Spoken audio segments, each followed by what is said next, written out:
கர்த்தராகிய இயேசு கிறிஸ்துவினுடைய நாமம் மையப்படுவதாக.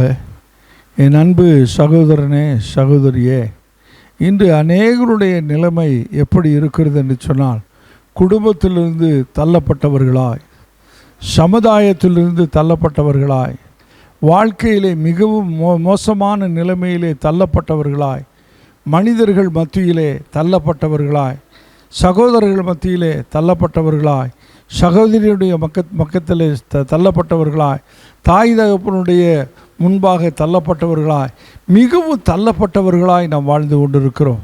ஆனால் வேதம் சொல்லுகிறது, என் அன்பு சகோதரனே, சகோதரியே, நீங்கள் கர்த்தராகிய இயேசு கிறிஸ்துவை அண்டிக்கொண்டு இயேசு கிறிஸ்துவை நீங்கள் ஏற்றுக்கொள்ளக்கூடிய மனப்பக்குவத்திற்கு நீங்கள் வந்து இயேசு கிறிஸ்துவை நீங்கள் தேடுகிறவர்களாய் நீங்கள் மாறுவீர்கள் என்று சொன்னால் அங்கே என்ன நடக்கும் தெரியுமா?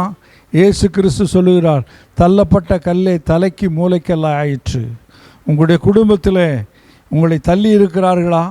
நீங்கள் இயேசு கிறிஸ்துவை ஏற்றுக்கொண்டு இயேசு கிறிஸ்துவுக்காய் நீங்கள் வாழும்போது கண்டிப்பாக உங்களை கேட்டுத்தான் ஒரு காரியத்தை செய்ய வேண்டும் என்று சொல்லி உங்களை முதல் இடத்திற்கு தள்ளப்பட்ட கல்லே தலைக்கு மூளைக்கல் என்று சொன்னது போல தலைக்கு மூளைக்கல்லாய் கர்த்தர் உங்களை மாற்றப் போகிறார். இதோ கர்த்தர் உங்களை பெரிய காரியங்களை உங்களுக்கு செய்ய போகிறார். உங்களுக்கு ஒரு உயர்வை கர்த்தர் கட்டளிடப் போகிறார். இந்த உயர்வின் நிமித்தமாய் உங்களை யாரெல்லாம் பகைத்தார்களோ அவர்கள் எல்லாரும் உங்களை தேடப் போகிறார்கள். யாருக்கெல்லாம் நீங்கள் வேண்டாம் என்று வேண்டாம் வெறுப்பாய் இருந்தார்களோ அவர்கள் எல்லாரும் உங்களை தேடி வரக்கூடிய ஒரு பலமான ஒரு சூழ்நிலை உருவாகப் போகிறது. அது நீங்கள் செய்யக்கூடிய ஒரே ஒரு காரணம்தான், கர்த்தராகிய இயேசு கிறிஸ்துவை தேடுங்கள், கர்த்தராகிய இயேசு கிறிஸ்துவை வணங்குங்கள், கர்த்தராகிய இயேசு கிறிஸ்துவை அண்டிக் கொள்ளுங்கள்.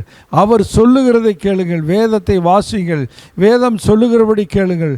அப்பொழுது கர்த்தர் உங்களை ஆசீர்வதிப்பார். ஆமென்.